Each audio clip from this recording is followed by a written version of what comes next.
Today I'm joined by none other than Curtis Yarvin, aka Mencius Moldbug, the Mac Daddy of esoteric posters, an Ur blogger who is a great inspiration to a lot of people in my circles, and I'm really excited to have you on today, Curtis. Thank you. Pleasure to join you. And you're recording from where was it? It was Xinjiang or Ghana? It's Transylvania, land of ill repute. Yeah. All right. Yeah. Old Sax. Are you in one of those old Saxon towns? That's with the walls and very well cited. I'm not in one of those towns. I'm in one of these a bit of Austro-Hungarian towns on the border. But that's my lineage. My dad is from that part, from one of those enclaves, where he only spoke German until he was, I don't know, he had to go to communist school or something. So somehow they survived the war because there was a lot of ethnic cleansing around there after World War II, I believe. I mean, they survived or migrated or, just skipped town before anyone could get them. That's one strategy. My dad just, he played it cool. He had a strange sounding name. That's my name. So no one really knew what was going on with him. He could have been, Serbian, Slovak or something. So he didn't play up his ethnicity, but it was pretty chill. He made it out all right from both communism and any ethnic cleansing that he was subjected to. Gotcha. So today, as a lot of people who have been on my Twitter have seen, there's a lot of questions. There are many questions, and I want to structure this and. Interrogated. This is a real Eastern European interrogation here. Oh my God! All right. This is a format. So there are long, sprawling questions where we can play, and then there is a kind of quick fire round, just so I can get yes and no's and kind of fulfill people's curiosity about some things that include quite random things. So I think it's going to be fun. I promise. Yes, I don't promise to answer all questions, but I may deflect some. But I'll try to tell the truth. So help me, my iPhone. All right, shoot. Let's go. Perfect. Cool. So the first question, my question, is how close are we? We know what time is it now in the cycle of our regime, and how close are we to this regime imploding and a counter elite rising? What's I think that's very hard to know. I think that it's really better to think in terms of, decades than years, because even if it's not decades, that would come as a sort of small miracle, and that would be surprising in the same way that the fall of the Soviet Union was surprising. But what I see is the reason I'm sort of I don't know, I would call black-pilled on that, but I sort of want to kind of dampen people's hopes and kind of dreams on this subject, even in a way, is that whenever you discover sort of something new and you sort of realize, hey, here's this different way of seeing the world that I've just found, and it's a new way of seeing the world for you, and so from your perspective the world is changing very rapidly because your own perspective is changing. Right. And so you go from, wow, I was in this kind of normie world to, I've been flushed down the giant tube, and I'm now in the Morpheus' spaceship. Right. And you're just like, you expect things to keep happening. And the reality is, those dudes have been out there in that spaceship for a long time. Right. And especially it's like, and so from the expectation that kind of change is rapid proceeds a sort of you can make a whole different set of errors that come out of that. And those errors become strategic errors, they become tactical errors, they become historical errors. It's like when you look at, let's say a lot of the, people who would call themselves, anti-woke now in the around the Quillette IDW circles. I was talking with James Lindsay for a while at this conference we were at. Perfectly fine guy, but the thing is, it's sort of necessary in this historiography that because the problem can be solved soon, it must be easy to solve. Because it's easy to solve, it must be superficial. And so you sort of go after these kinds of superficial targets, or you feel somehow, this leads you to certain strands in the Gordian knot, which you feel can be untied and untied relatively simply. And so you just go down the wrong path when you expect these things to be easy. Moreover, you sort of go down the path of thinking much more offensively than you should, and the reality is that sort of under any regime, to exist is entirely sufficient. And to exist is sort of what you're looking for, and you become overly confrontational. And I really, if there's anything I've learned, in the past 10 years, it's that being confrontational is even worse than I thought. Is this a direct reflection on James Lindsay's recent? No. People. I mean, that's in some ways a different kind of confrontationalness, but I don't like people can have flame wars on Twitter. That's fine. It's more like when you sort of. One of the things, let me expand on that. This is probably going to answer. Hopefully, if I digress and answer a question you have later, you can just skip that question, and so you won't have to interrogate me twice. Compare the answers. I love how you're already reading my mind. Oh Jesus! So the thing about basically being confrontational is that it sort of it attracts the wrong kind of spirit and the wrong kind of mindset. And so you're essentially like you're participating in this kind of drug experience when you sort of excite people by confronting the powers that be.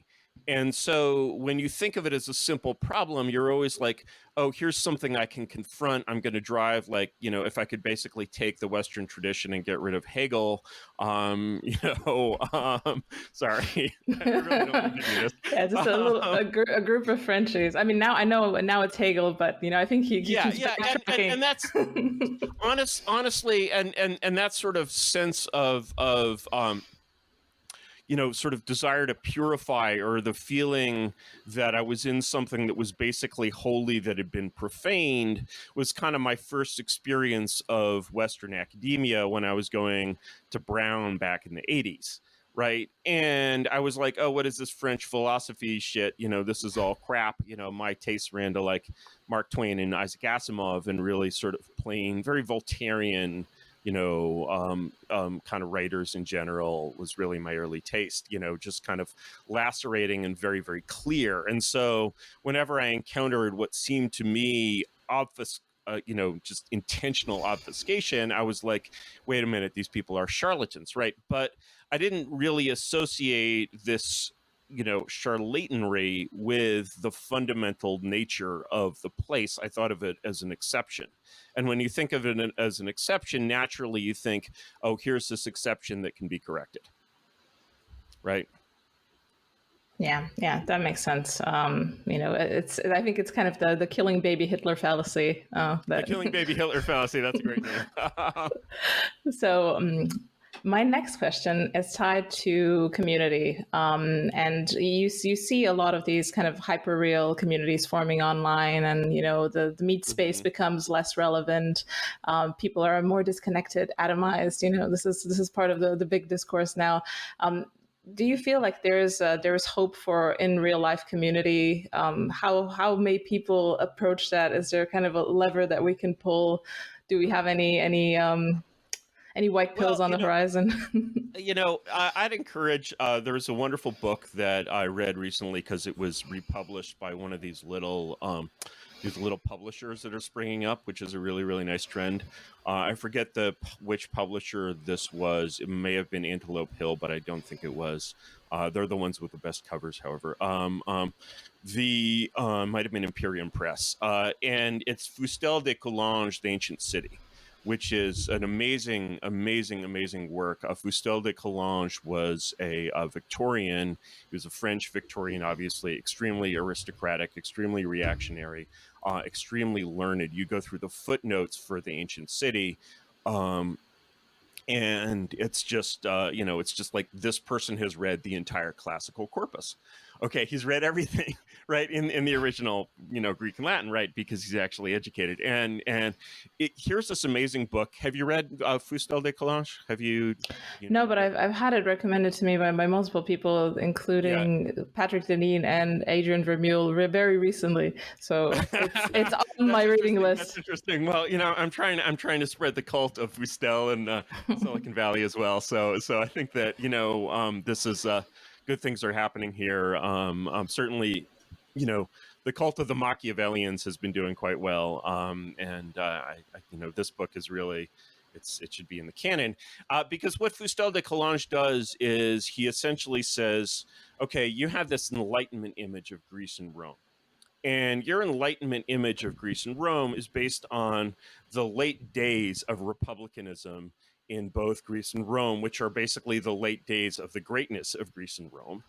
And when you think of Athens as a democratic place, even Athens, not Sparta, Athens. When you think of Athens as a democratic place, basically you're taking the last 100 years of Athens, and that's not where the power of Athens came from, right? And so Fustel goes sort of all the way back to the Indo-European tradition and Indo-European religion, and essentially asks, what is the city, what is the community, and comes up with this essentially the interpretation of the ancient city as an extension of the ancient family, which is essentially like your god is the family god. It's very, it's sort of, to call it fascist is almost like fascism is like this caricature of the kind of ultra patriotism and ultra communitarianism that was expressed at really a completely religious level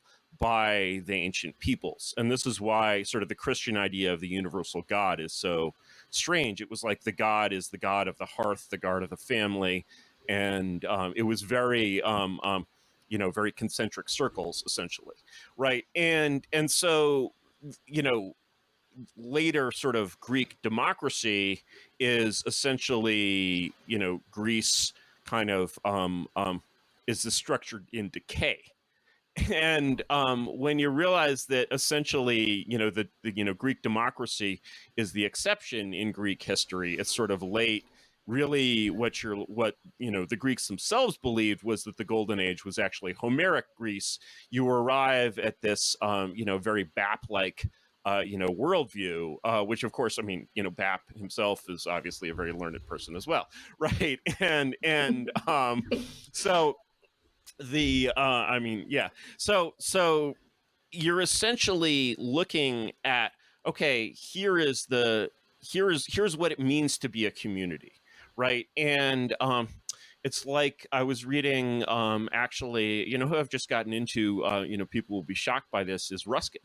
Ruskin, is in a way, he's the lib in a way, because Ruskin begets the Fabians, who basically beget the kind of whole administrative tradition of the 20th century. But Ruskin is also a student of Carlyle. And so, reading Ruskin, he makes a point. This is Unto This Last, which is kind of the closest thing that Ruskin has to my old favorite, the Latter-day Pamphlets. And he makes this point. He's like, why do people throughout history respect soldiers and have contempt for merchants? And I don't mean merchants in the internet sense. I just mean people in a mercantile background and profession, right?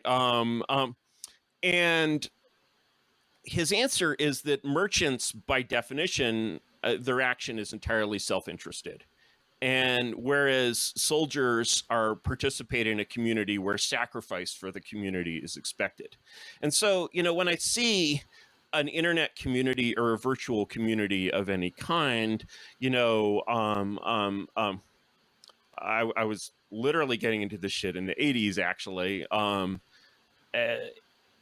The question that I have to ask is, like, what is the depth of any such community? What is sort of the depth of like kind of collective sacrifice and collective engagement? How much do they work? How close to a cult are you? How close to worshiping the same gods are you? And I think that one of the things that you find when you ask this question, I mean, clearly, humans in the modern world are capable of these kinds of things. There's a kind of energy in like Burning Man. There's definitely a Fustel de Coulanges energy in Burning Man, right? And yet, we're essentially postmodern people, and postmodern people are very different from pre-modern people. It's very hard to bridge that gap, even though you may have a certain kind of sympathy there. It's like, it's almost in a strange way like some Yale graduate going to like relate to the inner city or something. It's like, okay, I sympathize with you. I kind of want you on my back, but like, I don't really speak the same language as you.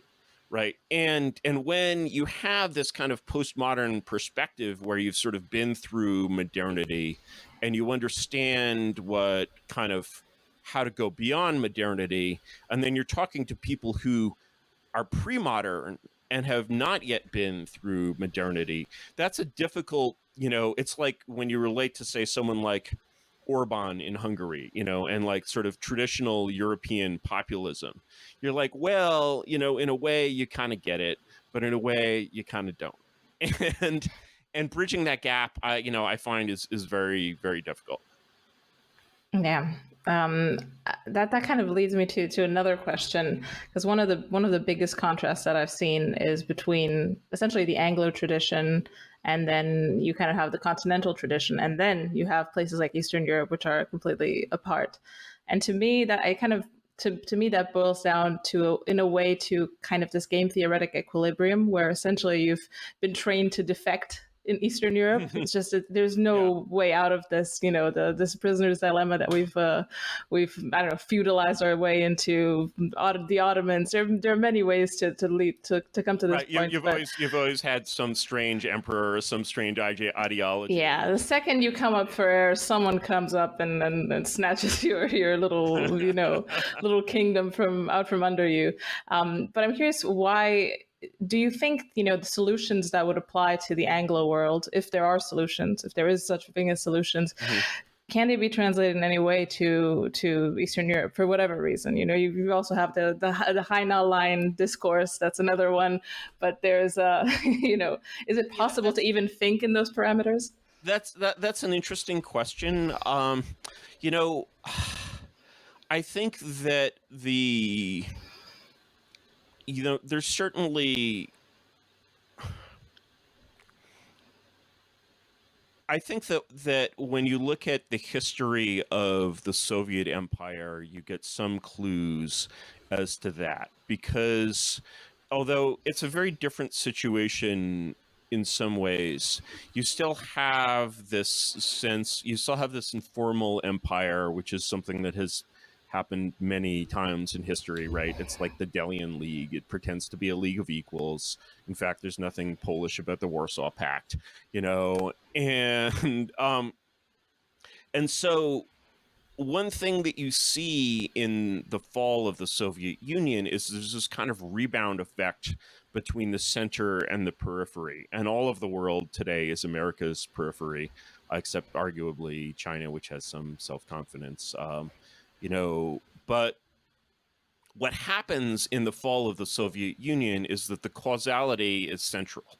And so you have basically this situation in which the center falls. And when the periphery sees the center falls, they're like, oh, that's interesting. And they sort of realize that these strings that have been holding them in place have kind of snapped in a way. And when they see this snap, they realize, hey, wow, Elena Ceausescu, is just some evil old hag, right? And that realization is very, very powerful. And then in turn, because the periphery is much more unstable, then basically you have, the wave washes in both directions. And so essentially you have when the center says, okay, periphery, you can do whatever you want, and East Germany is like, oh yeah, well, we'll just let people walk over to the West then, because fuck it. And then the people in the center see that and they're like, wait, we had an empire? and the whole thing sort of starts to, it's like it starts to emerge into visible reality as it collapses. Like you see, you know, the Kraken, you know, kind of rises and as it, you know, and dies as it rises, essentially. And you're like, oh, wow, there's some big tentacles there, because the tentacles are all falling apart. And so I think if you look back on, you know, what a sort of a Trump administration, you know, it's easy to say what a hypothetical Trump administration, which probably would have not involved Donald J. Trump, or would have involved him basically saying, okay, I'm going to go play golf and I'll get someone competent in here. Which he could still do in 2024 if you're out there, Don. You know, and, you know, but what an ideal Trump administration could easily have done is make it very, very clear, and this would have to be made by sort of enormous tangible gestures, that, you know, hey, Brazil, we don't care, you know, the Monroe Doctrine is over. We don't care who's in charge in Brazil. You know, to use a phrase from John Quincy Adams' original Monroe Doctrine address, this was the part for Europe, you know, which I call the second Monroe Doctrine. The government de facto is the government de jure for us. So what that means is, hey, Brazil, you want a military government? You want to clean up those favelas? Go ahead, be our guest. We don't care. We'll keep buying your bananas or whatever, oranges. You know, you want to restore the emperor. You used to have an emperor. It was cool. You know, you could have an emperor again, whatever. You want to go full communist, go Bolshevik, right? You know, like work with Moscow. We don't care. You know, and the thing is that, you know, if you say that to all of these countries, they have this memory of a time, they have sort of a local historical memory of a time when they were much more autonomous. And when, you know, if you look at, for example, like most people are like, wow, you know, America backed, you know, Pinochet, right? You know, well, America didn't back Pinochet so much as, you know, commit to not opposing Pinochet.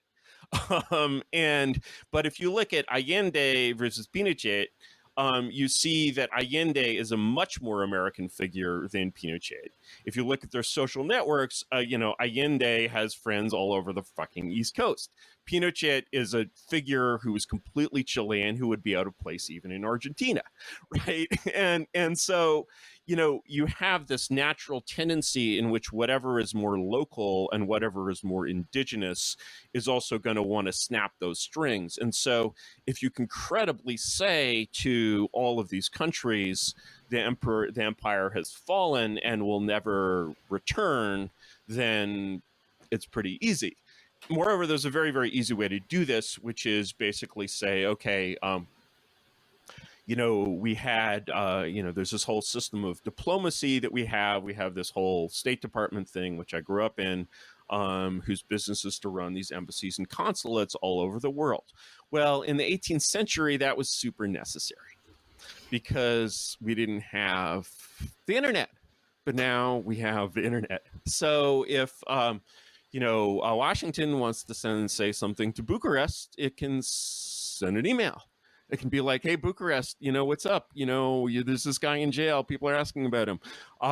And if you basically say, we're pulling out of all our embassies, consulates, and bases, and we're just going to do business electronically, the message that sends is tremendous because, of course, the actual role of the U.S. Embassy in Bucharest is not to, you know, work with the Romanian government as a peer. You know, it's not to like be like, I think there's technically a treaty where if the U.S. and Romania are involved in a war, if Romania is attacked, the U.S. is obliged to defend Romania. If the U.S. is attacked, maybe by Mexico, Romania has to send forces to keep the, you know, and these are the technical terms of the treaty. But in fact, you know, the business of the U.S. Embassy in Romania is to supervise the government of Romania, right? And so if you basically say, you know what, whoever is in charge in Bucharest, That's the government of Romania. Iron Guard, what else, man? If that's what you're into, that's what you're into. Okay, man. You were always pretty weird, whatever. Right. And in fact, here's what we'll do. How do we even know who's in charge in Bucharest? Well, it's very simple. We have satellites. You have QR codes. We're going to designate, the main square in Bucharest, wherever it is, and you're going to put a QR code there, and we're going to see it from space, and that'll be your email address, and that'll be the legitimate government of Romania for us, right? And so if you can take the square and hold the square, you're the new regime, and we'll direct our emails to you if we have any emails. We really can't imagine what we'd have to talk about, but I'm insulted.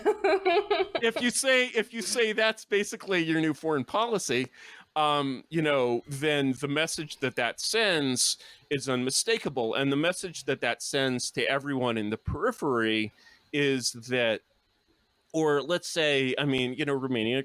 Great country, never had any colonies, right? Okay, but then if you're talking to, say, France, you're like, hey, France, our empire's over. And by the way, France, if you want your colonies back, that's between you and them.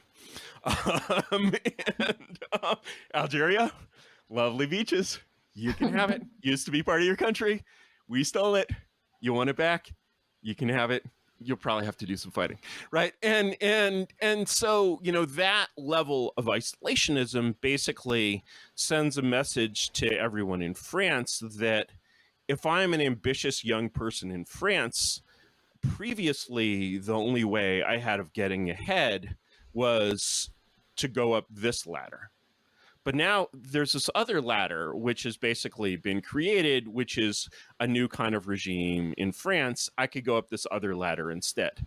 And that's sort of always the question that you want to ask when you're asking about who's in power. It's like if you ask historically, okay, let's say it's 1956. Would you rather be on Senator McCarthy's staff or Edward R. Murrow's staff? Well, it seemed like Senator McCarthy was doing pretty well for a while, but, he seemed to be in the driver's seat. But if you were a young person on his staff, your career was over. And if you were on Edward R. Murrow's staff, you're celebrated and there will be 1,000 people at your funeral, right? And so that understanding of saying, okay, here is another form of sovereignty that can exist here. And since a lot of people want it to exist, it can come into existence relatively quickly. The thing is that the reason, if you look at, you're sort of running in this scenario, let's say you look at, say, the regime of Franco in Spain. Franco was a very indigenous figure. He was very Spanish. The Spanish regime today, or, let's say Ireland, in which, I'm always surprised that these Catholic trad, like the Rod Dreyers of the world don't talk much more about the Amendevalera state in Ireland when it was basically a Catholic religious dictatorship, which is it was a working integralist state in the 20th century, and 20th century integralists don't seem to give a shit about it, even if they're Irish. What the fuck, right? Well, now Google owns it anyway. They've given up. Google planted a flag in Ireland. Ireland is basically a subsidiary of Google, right? And the it's essentially a tax dodge, right? And and so what you had in those times was, but those regimes at the time, they didn't plan to last only 30 years. Right? They planned to last like every regime forever. But what they found was, my mother was actually an au pair in Franco's Spain, of all places. Very, very sort of East Coast aristo thing to do. And so she ended up taking care of the children, the younger children of some Franquista admiral or something, imagine like the uniform this motherfucker wears, right? And she's friends with the older daughter of, the admiral, who, of course, because it's 1965, is a communist, right? And so you can see the future of Spain in essentially the young people of Spain are sort of, all young people are kind of tuned to climbing the ladder. It's useless to admit that you're not, or to deny that you are, right? And so when you see kind of circulations of the elite, it's because a different ladder emerges, or the existing ladder is very, very blocked. And what anyone could see in 1965 was that Franco wasn't getting any younger. Europe was about to go through an enormous cultural revolution. Everywhere, basically, the children of the post-war Europe, who'd imbibed the lessons of the teachers of post-war Europe, who'd been installed by American tanks, were growing up with these deeply Americanized values, and they weren't going to stand for this old European shit. And so it was only a matter of time before those regimes crumbled. And so to run that, you can't run anything historically in reverse, but to do that over again in a way where you're saying, okay, now there is a vision of the future which is much more powerful and interesting than the vision of the future that the current regime is offering. That's sort of what, and that revision, that vision has to involve sort of a place for people like us, in the mind of someone who's going to find it attractive and find it sexy. And as long as that, it was just much more sexy to be a communist in 1965 in Madrid than some kind of phalangist or something, right? Like the Blue Division, right? And so reversing that process is a matter of fashion, and it's fashion sort of follows power, and whatever is powerful is sexy, and there's sort of no getting around it. And so the way to create that revolution in the periphery is from the center. But what the periphery does with that is going to astonish the center. Does that make sense? And have an effect back on the center again. And that's the sort of bouncing wave back and forth that you saw with the unraveling of the Soviet Empire. Long answer, but I do that. No, I like this answer. I like it. It's got kind of this oracular vibe, and being in the periphery, I do like to think that this is where the counter elite will spawn. Can I tell one story related to that, which Sure. In some ways the way the world works? Well, growing up in the State Department, I discovered a number of things, about the way the world works, and one thing that most people don't know is that it's a perfectly innocent thing. No secret slaughters of child prostitutes or anything like this. Every Thanksgiving, every U.S. embassy and consulate in the world has a party. The people who are invited to this party are, of course, the employees of the State Department and the consulate, and then everyone else in wherever they're located who is cool. And so if you meet someone at one of these parties, a fellow Romanian, you're like, oh, wow, Vlad, I didn't know you were cool. Oh, Mihai, I see you're cool too, right? And so, that is something that, that's just sort of one of these elite bonding factories that the world is so full of. And that's what sort of constructs those kinds of rituals and ceremonies and institutions are what construct the elites that we have today. And one of the things that I'm like, when you imagine all of those institutions swept away, until you imagine all of those institutions swept away, you can't really imagine a world that is governed in a different way. Because one of the problems of sort of being confrontational at any level is it's like these people who want to confront journalists, right? I'm like, dude, suppose you can get this person fired. Do you know how many people want their job? Like orders of magnitude, right? Like there's a huge line, and it doesn't even matter. Maybe they're not as good, whatever, right? Maybe you're getting into the B team. Like it's so useless. And the thing is that what actually happens in a true regime change is that all of these old paths go away. and they have to go away. They have to become completely null and void. And so when you imagine, you're like, oh, we're going to reform this, we're going to fix that, then you look at, in some ways, the fall of the Eastern Bloc is not a good example because many of its institutions in many countries survived. The lustration was by no means complete anywhere. When you look at denazification, that was overdone in many ways. It was overly harsh. It was like, it's not a great example. It's not something Americans should be proud of. But you can't say it wasn't thorough. and well, I guess some communists say it wasn't thorough, but that was they're talking about the post 1947 period, really. And they're talking about the Cold War period when some of that was pulled back. But if you look at 45, 46, it's very, very harsh.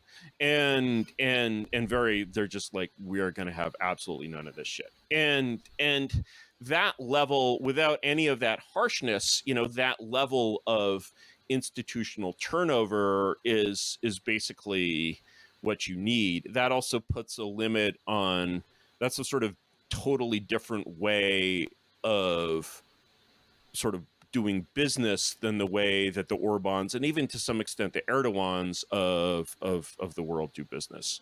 And one of the problems with those regimes is that they see themselves as temporary in a way. They don't really have a telos, maybe more so Erdogan, but would you agree, disagree with that? Like, where does Orban think he's going? I mean, you'd be surprised how strong the Hungarian nationalism is. They're just a sliver of a country, like a smattering of people. But by God, do they have like an ethnos? The Treaty of and they do believe in it. Yeah. Well, you'll never be able to forgive Woodrow Wilson for what he did. All right, for more questions. I've digressed. More questions. Okay. Religion. What is the future of religion in the upcoming regime or in the crumbling regime as we see it? As we said. Well, I mean, religion in, religion today is certainly in America is everything is the same thing in a different skin suit, right? I don't know. Have you seen Jude Law and the Young Pope? Are you a fan of the Young Pope? Do you know the Young Pope? I haven't watched it. I've heard of it, but I haven't watched it. It's really quite good. And the director Paolo Sorrentino is amazing. I don't know if you've seen La Grande Bellezza is really his masterpiece. Amazing film. He's really a fit successor to Fellini. And how this the Young Pope got on HBO, I will never fucking know because it's like completely unacceptable. Jude Law really is this postmodern, in a way, neo-reactionary Pope, right? His basically stated mission in this is to eradicate homosexuals from the Catholic Church. Not to give away any spoilers, right? But yet, he's this kind of postmodern figure. Which is really lovely. At the same time, I think it reminds us that, it's very hard, it's very hard for a postmodern person to do anything pre-modern without it becoming, to a certain extent, a LARP. And, LARPing is something that, everybody's going to do a lot of in their 20s, frankly. And that's normal. That's fine. Keep it under control. But it's still a LARP, and it's very difficult. Certainly, if you've actually recovered a genuine faith, it. But to be the postmodern condition will always be a somewhat different one. And you sort of want to proceed with a lot of caution and delicacy in a way in trying to restore it, because ultimately it gets into, when it's a postmodern person, I hate this word, but I don't really have a better one. When it's a postmodern person, you're dealing with pre-modern people, you'll almost sort of feel this desire not to kind of contaminate or damage them. It's like you're dealing with, here in America, the Amish. You're just like, like the last thing I want to do with Amish is give their kids little plastic, phones that they'll get addicted to or something, right? And like the people who drop like phones on North Korea, for with balloons, right? And these 11-year-olds will be in the woods with their little phone watching porn, and horrifying thought. And so, in a way, I'm just like, the idea of sort of bothering these people with my LARP is a little disturbing to me. At the same time, sort of religious psychology is very natural in humans. I certainly thought about trying the LARP of raising my kids in a religious way. It's way too late for that. But it would just be this sort of strange LARP, right? And so I don't think that the thing is, in a way, religion in the modern world is a kind of endangered species. And most people sort of in an Enlightenment sense, when you hear that, you're sort of taught to they're an endangered species. You're just taught to think about them the way Americans used to think about the passenger pigeon. Like, let's finish them off. Who's the first to get the last one, right? And I'm like, no, this is actually an endangered species. And, like, actually your first lesson is not to like, capture it and breed it in giant herds, but like just stop fucking with it, right? And so anything that amounts to kind of fucking with these people is something, it's just too much like the infiltration of them that's been practiced so extensively in the 20th century, where you have all these, basically communists pretending to be Catholics, right? And I don't know that anybody knows the full depth of that. And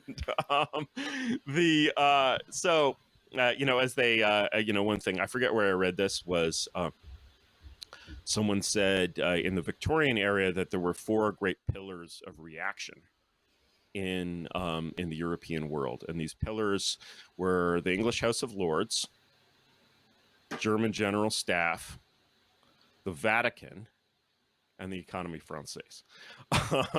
I think the Economie Française is still, kind of ticking along to some extent, right? And the others, and so I'm just like, the first thing to do is stop burning shit. And so in a way, when you say, okay, I'm gonna like infiltrate this thing and use it as a tool, or like use it as like, a totem in some sense, I'm just like, man, that's like more 20th century behavior than you might realize.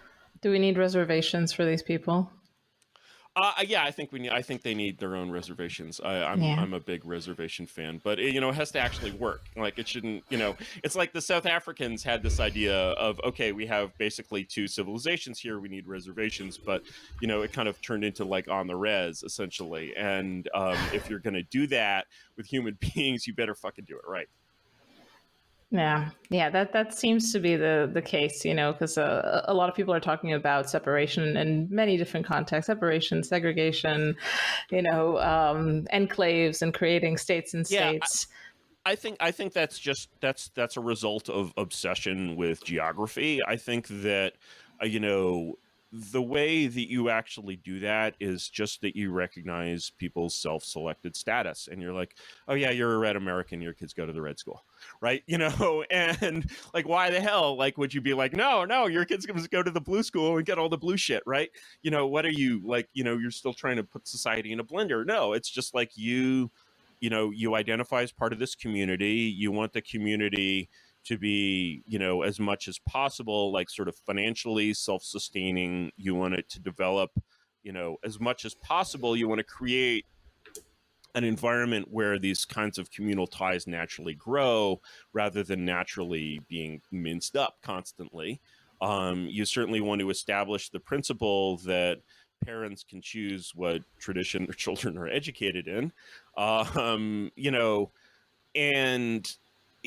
that implies basically saying, oh, you're a citizen of this tribe. But even then, one of these tribes is basically the postmodern tribe of, libertarian individuals like me. I'm not a member of any red tribe, and so it's not really so much as, political as communal. And it's just a matter of saying, okay, we're going to let you maintain your sort of own tradition. As far as geographic segregation goes, like, what's the purpose of that? Like, one group causes more car accidents than the other. Like, you shouldn't really be having like systemic crime or anything, right? Like, there's no, cooties. I mean, Not to you because you're a libertarian, but ask someone who's a bit more. yeah, well, cooties. I mean, disease is certainly a real thing, right? Litter is a real No, thing. but like mimetic disease that people don't want. Disease. No, yeah, I think that basically, let's say you're a Mormon. I think that, the Mormons are a great example of a community like this. Mormons don't need to be like confined to like some kind of like Mormon ranch with like barbed wire to keep the Mormons out, or the Gentiles out of the Mormons in, right? Like, Mormons live among us. Like, there are, probably Mormons within a few hundred yards of me, right? And yet I don't feel any like kind of miasma of Mormon mimetic, memes coming over the fence to like teach my children to find some golden plates, right? And the Mormons have this amazing communal structure. I'm like, when I talk about, these people who want to form intentional communities, I'm like, fine, okay, so how much is everybody in this community going to tithe to the community? Let's start with the Mormon 10%, right? And they're like, oh, yeah, I don't really want to sell my crypto, I'm just like, in the words of the great Bronze Age pervert, you're gay, right? And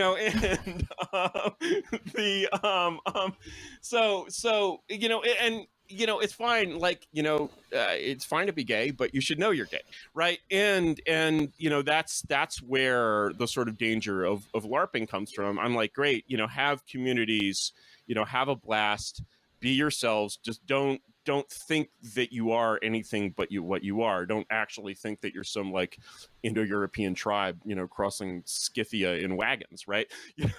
And this is not what you are. And so certainly, libertarianism for postmodern individualists is the right form of government for postmodern individualists who live in a postmodern way. Great. Actually, for those people, it should be more progressive. It should be more libertarian, right? But this is exactly the reason why, say, Elizabethan England had different laws for nobles as for commoners. And so, yeah, you need to, if you're a Mormon, your children should be going to Mormon school. That should not like cost you extra, like paying the fucking Mormon tax, like it's a fucking jizya, right? Your children should be going to Mormon school. They should be growing up as Mormons. And, if they turn out to have like some like, fucked up gender identity disorder or something, yeah, probably Mormonism is not the right place for them. They should probably move to San Francisco. And that's like, one of the things that the Amish have done so well is that they have this escape protocol, right? And so it's like, if you don't fit into this traditional society, fine. But, at the same time, I think the Amish traditional society would be much healthier if they had, sort of more of an Amish kind of leadership class and intellectual class. I don't think there are any Amish intellectuals. It's funny. Do you know the historical origins of the Amish? They're Mennonites, and the Mennonites were originally Anabaptists, and the Anabaptists were the people who did the Munster Rebellion, which was like something out of like Pol Pot, but in the 16th century, and this insane like cult republic that took over the whole city of Munster. And they evolved into the Amish, and the Amish have what works about being Amish is that they're so good at basically being non-confrontational. They're like, we don't even vote in your fucking English elections, because basically if we voted in your fucking English elections, people would start to give a shit about us, and we don't want that. And that's, that's just such great advice for all dissidents. Like, people would start to, you don't want the world to give a shit about you. It's like recently there's been this spate of attacks on Substack. They're not like, they don't go after me. They go after like Jesse Singal and all these people on the edge of legitimate discourse. I get ignored, which is exactly what I want. And in exchange for that, I'm like, I don't I don't cause trouble, I don't bother them, I don't, and that's exactly what the Amish do. And that's sort of where, so you don't need necessarily physical reservation, you just need to say, okay, let's face it, we're not living in a homogenous country, and we're not living in a country that can be homogenized. It has these different groups of people. They're real, they exist, and the thing to do is basically to recognize them, let them kind of govern themselves, restore themselves, and kind of restore some self-confidence. And that means essentially that you can't be saying to these groups, oh, we're going to take your kids and we're going to teach them our bullshit. We're going to take your best and brightest, and we're going to send them to our schools, and then bring them home. Take them away from you to destabilize your communities, right? No, you can't be doing that shit, right? And that's that applies to sort of all traditional communities. But once you're post-traditional, there's basically no systemic help for you, and that's a reality which all of us post-traditional people who are all individuals have to cope with in our own individual way. But we can't pretend to not be what we are. Yeah, that makes sense. Kind of to track back to the Substack subject, I thought that was really interesting, because you said you're not bothering anyone, but do you think that's the source of you not being attacked, or is it that they know that you're not a good target because you'd know how to fight back, one, and you're not looking for legitimacy in their system. You're not looking for them to approve of you. Both of those. I mean, looking for legitimacy in their system is kind of the essence of what I would describe as confrontationalness, or it's one essence of that, because you're basically saying, essentially, you're kind of fighting them in detail, and so you're basically saying, okay, this is bad, this is wrong. And when you sort of pull back, they're not really equipped to defend this whole system. They don't even think of it as a system. They don't, they're like fish who don't have a theory of water, right? And so when you start talking about their theory of water, you want to be a difficult target, essentially, for the 2 minutes hate. And the way to be a difficult target for the 2 minutes hate is you have to, there's, the great joke of the bear in the running shoes. I'll tell it anyway. So there's a couple of hikers, and they're wandering in the wilderness, and you have bears there, but I believe they're not very aggressive bears in Romania, and yeah, varies. Yeah, they're chill. They're pretty chill. Yeah. We have black bears where I am. They're also pretty chill, but bears. The hikers are wandering in the wilderness, and they encounter a bear, and the bear starts to come at them, and one hiker sits down and starts to take off his hiking boots and put on his running shoes, and the other hiker's like, what are you doing? And the hiker with the running shoes is like, well, I don't have to be faster than the bear, I just have to be faster than you, right? And so when you're essentially a dissident, defense is not a matter of being faster than the bear. Nobody can be faster than the bear.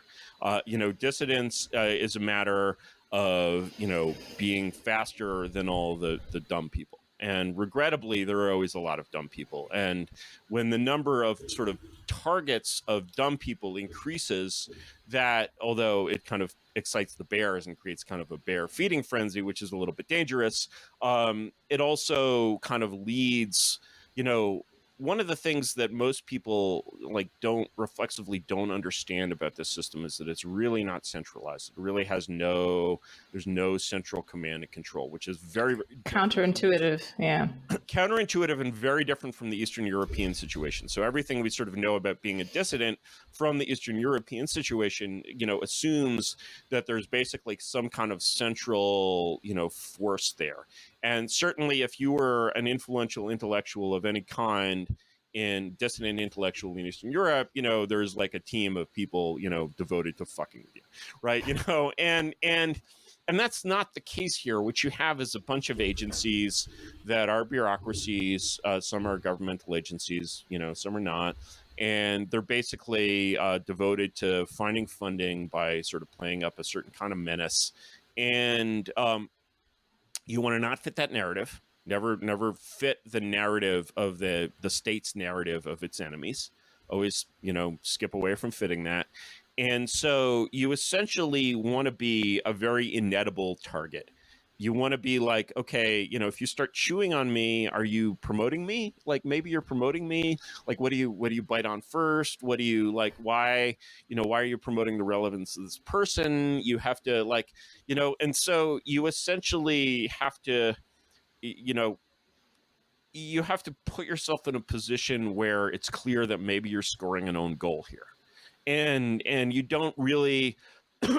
Moreover, you're muddying the narrative a lot, because basically what you're saying is that the enemies of the state are people like this, which is always what you're doing when you publish a story. Well, that's sort of the last, as long as you don't fit that stereotype, you're sort of the last person that they want to promote as, their sort of official enemy. They want to promote the worst people. And so when you're not the worst people, they're just like, no, this isn't right. This isn't. And if they were your enemy, they would actually realize in a strategic sense that the best people are more dangerous than the worst people. But they're not your enemy.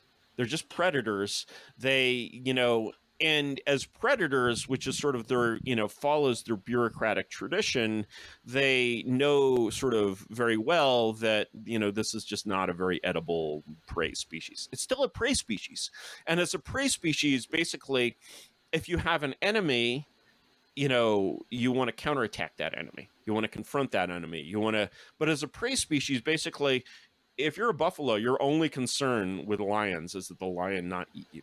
Like, you don't like go out hunting lions. You don't eat lions. Lions are not your food. Your concern is that you not become a lion's dinner. And,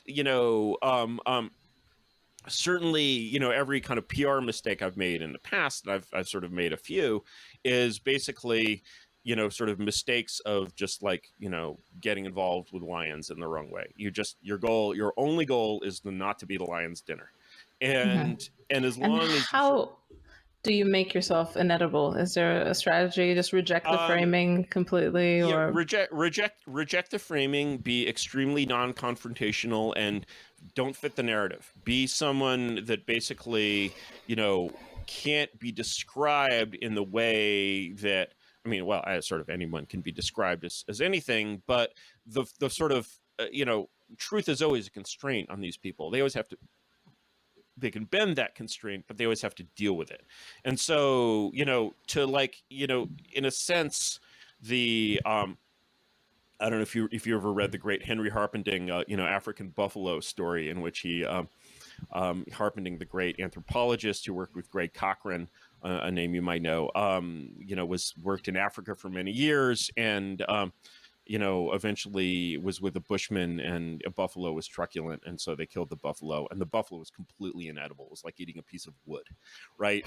It's just all this like, pure collagen, essentially. And, you might be able to boil it for a week and eat it. And, the equivalent of that collagen in sort of a dissident is, every fiber of your body has to be just amazing. Every fiber of your body has to be completely non-confrontational and harmless. Everything you do should look good. And, essentially, once you're in this position where basically everything you do looks good, it's just like, I have to turn this thing that, I have to admit looks good into something that is like the 2 minutes hate of the day. Well, you know what? As a journalist, I could go hunt a zebra, right? There's a lot of zebra around, and I have to deal with this fucking big ass thing with fucking horns, and who writes these things that are like 7,000 words long. Like, yeah, I'm just like, no, like, actually, I don't want to deal with this, right? And so, and those decisions are made individually, and so. When people have to, like, those are not collective centralized decisions. And so, if there was a collective authority, he would be like, no, Agent Yunush, you must go after the buffalo, right? I don't care if you don't think the buffalo is good to eat, like, take down the buffalo. I know you can do it, right? And that's not the way our system works. And so if you model our system as, this system, I mean, There was always exceptions. Every actor in the system is random, but if you essentially, just avoid provoking it in any way, and you are absolutely inedible, you'll be pretty good at defending yourself.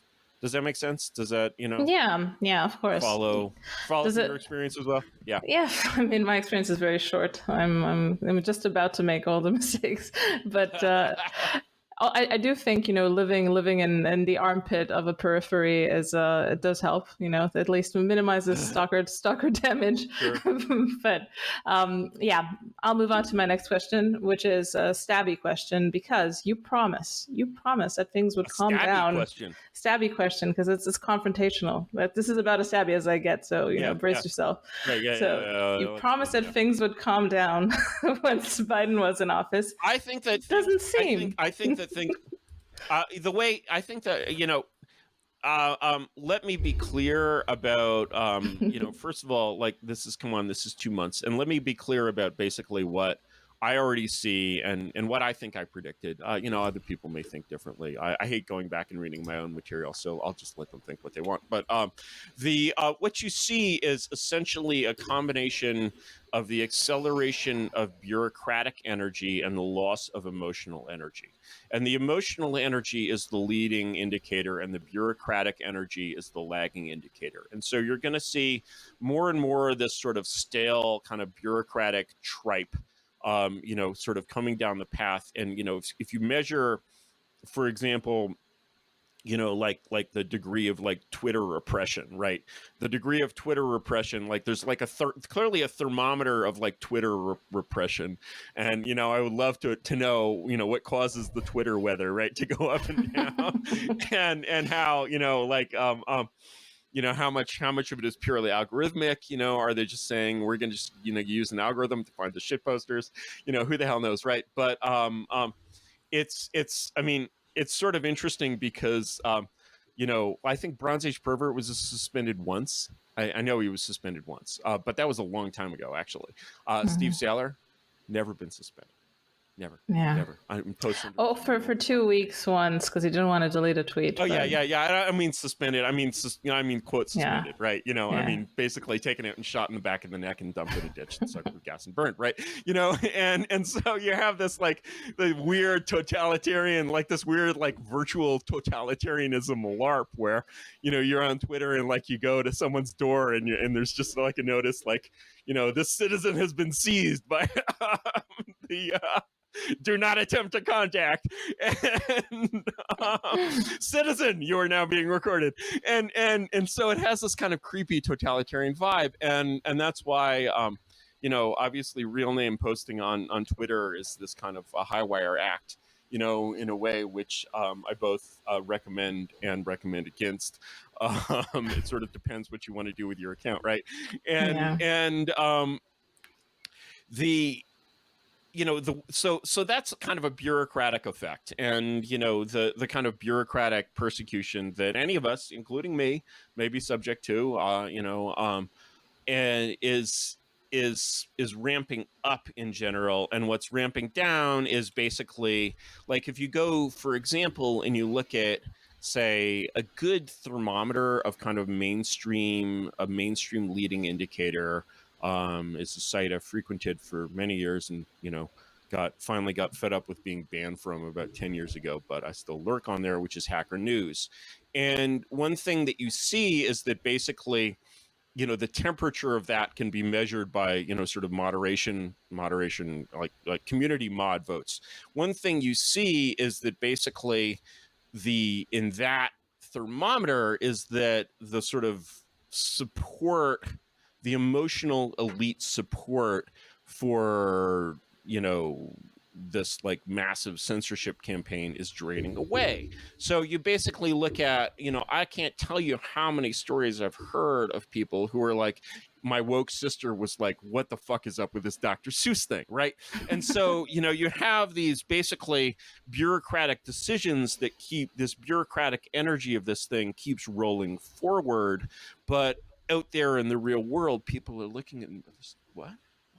Dr. Seuss, because he used the word Eskimo. right? What's wrong with Eskimo? I had an Eskimo pie just the other day. Did they change the name? Are they actually Inuit pies now? I don't know. But yeah. In any case, so that combination of basically, here is this force that is in some ways getting stronger, but it is not getting cooler. It is losing its coolness rapidly, and it has basically President, Joseph R. Brezhnev, on TV, like mumbling and being about as charismatic as, Chernyenko, right?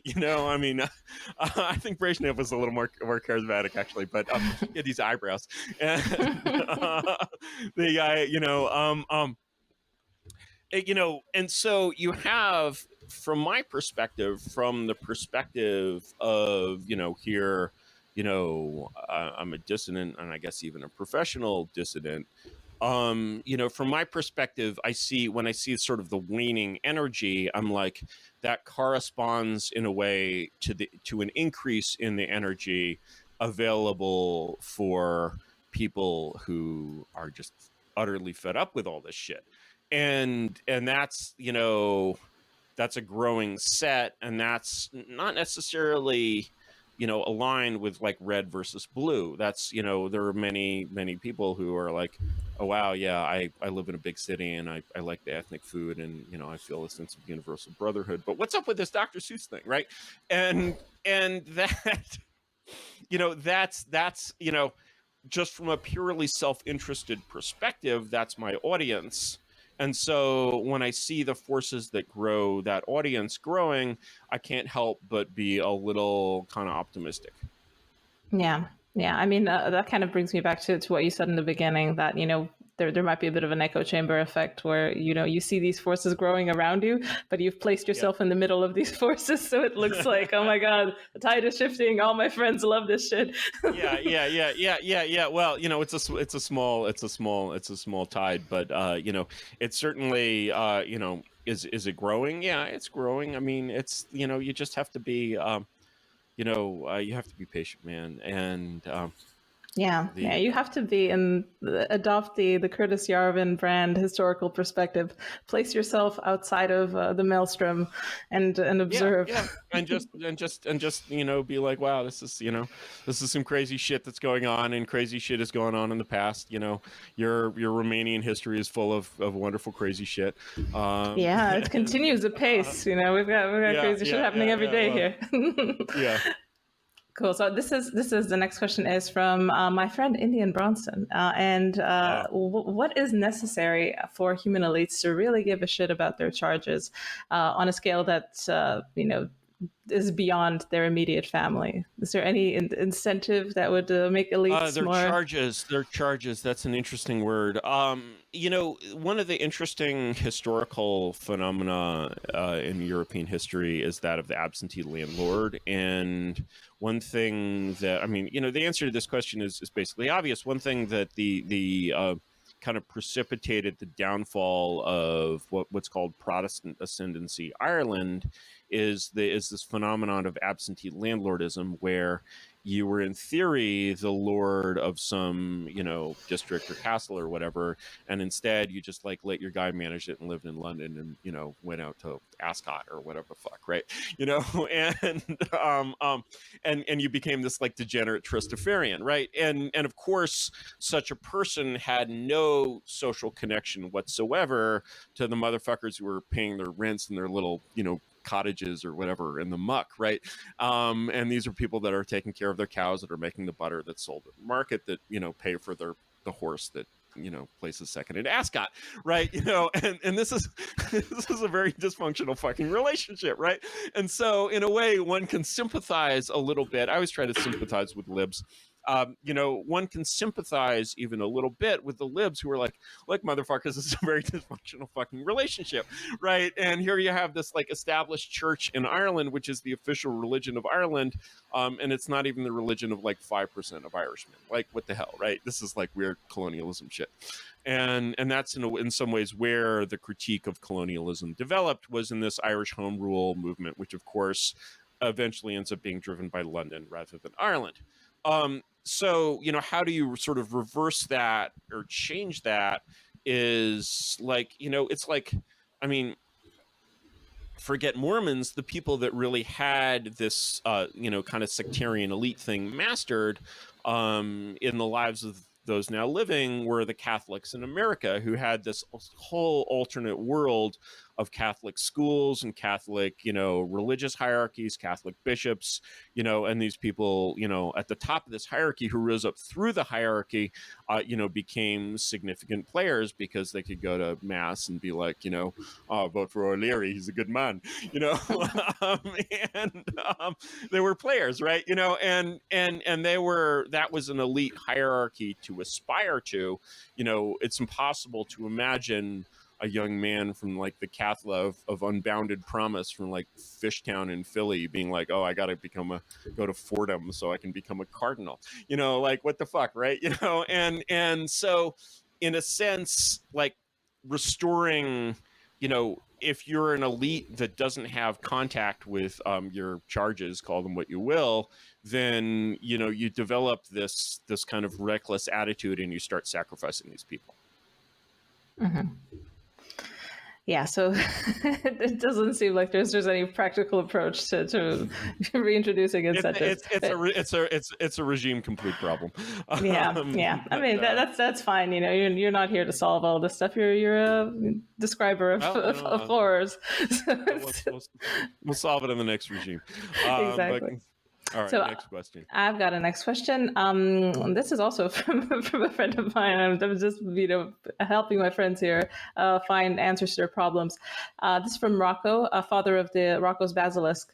Are you open to the idea of rule by, in parentheses, crypto smart contracts rather than rule by a physically embodied king?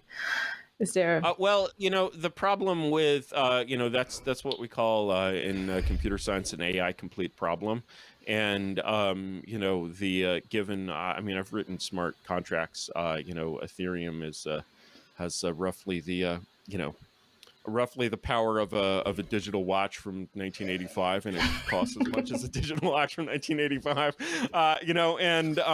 So, the idea of AI complete is one thing. Then the idea of AI complete on the blockchain is kind of another quantum exponential leap there.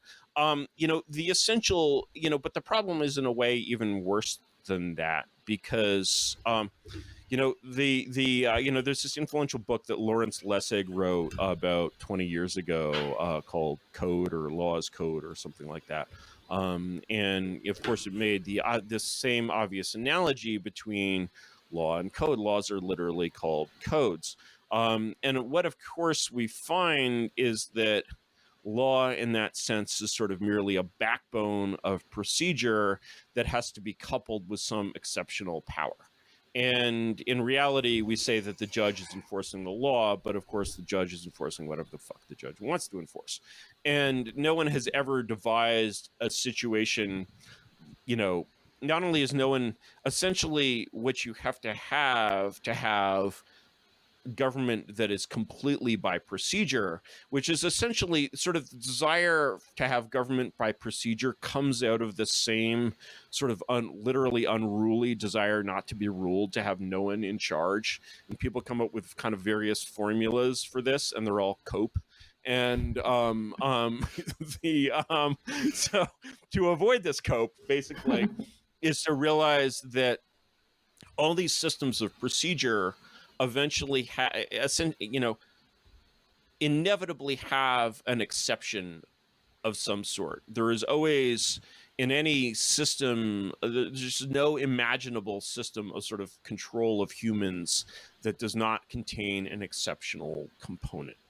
And in that case, when you say, okay, you rule by smart contract or rule by AI smart contract, rule by AI complete. Do you know the term AI complete? It means basically is smart. Any problem that's AI complete is a problem that requires something that can think as well as a human. Mm-hmm. And, at present, really doing a good job of folding clothes remains AI complete. It's actually really hard to deal with fabric, and for robots to deal with fabric. So I think, and so that's a measure of how, difficult we're at the level of, here's something that you could teach a chimp to do. And chimp versus robot folding clothes. That would be an interesting contest, actually. And you could have it every year. Beat the chimp. And the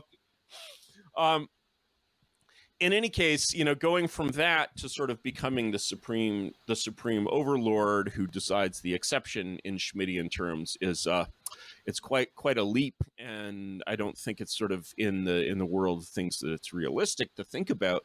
But we can go one step further than that and say that even if we had an complete AI that was much, much smarter than a human, I think it would have great difficulty in occupying and even sort of retaining this position unless you go full Skynet and give it direct cryptographic control of all the weapons, in which case I kind of recommend against that. But but unless you're doing things that way, sort of all rule happens by essentially is a social process of convincing the ruled that this is someone to follow. And one that requires what psychologists call a theory of mind, which requires you to actually empathize with the person on the other side. One thing that's well known in management theory that most people don't know is, I think the military did these studies and found that if there's an IQ gap of more than 15 points between the officer and the people he directly supervises, the command relationship can't really form. Maybe 15, and maybe more like 20 or 30, but there's definitely a level at which they just don't fucking understand you. And you can't really, the theory of mind, and anyone who's been around smart kids has seen this, they basically just don't have a theory of mind that lets them understand normies. Actually, the disconnection goes in both directions. And so when you have this AI, which is not even human at all, forgetting its IQ, which is, let's say it's infinite, people don't understand how it thinks. And because they don't understand and can't understand how it thinks, they can't really form an emotional bond that allows them to serve it. Maybe they worship it as a god, but you're getting into some really weird shit here. And I don't think that's where Rocco wants to go.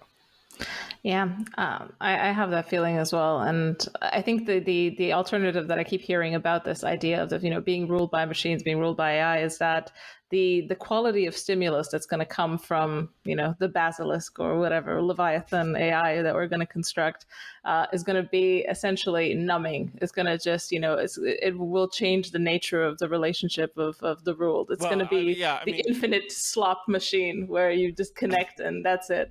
It's essentially the Matrix. That's the scenario. Yeah, well, I mean that depends on the the objectives of the AI, but it's like it's another I think it's interesting to see the sort of the degree of the depth of forgive me for calling it a cope, but I think it is a cope in which basically, and I remember as a libertarian, you're really a victim of this cope, and I really would have called myself a libertarian for many, many years. You're basically you sort of see the beauty of this system that doesn't have this, human element, and especially doesn't have this hierarchical human element that seems distasteful to you.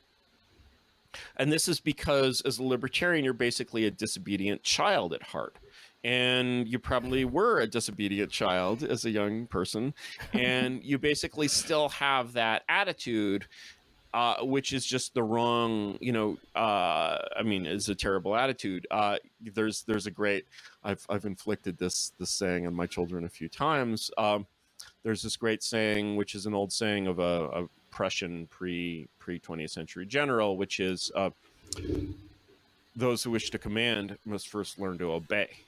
And until you basically learned that skill of kind of following and obeying, which comes so unnaturally to a person like me, which I don't really have, but which I sort of very much respect in a kind of intellectual meta tradition, until you have that ability, you're still a child in a way. And a large part of the old system of education was to basically impart that skill to adults so that they wouldn't be dysfunctional in large organizations, right?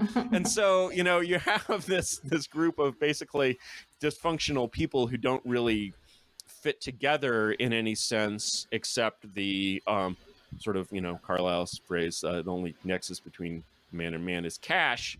You know, they sort of fit into this kind of libertarian cash economy as kind of individual contributors, and even their ideal form of company is a decentralized, you know, is a flat management structure. They know this can't work. They keep trying it, you know, but they basically want it to, every time a person with this mindset sees a way to do things, and there are sometimes, you know, excellent ways to use this technique.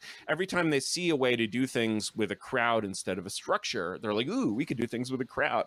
I'm like, yeah, motherfucker, you can do it with a structure, right? You know, but a structure involves this idea of commanding and obeying.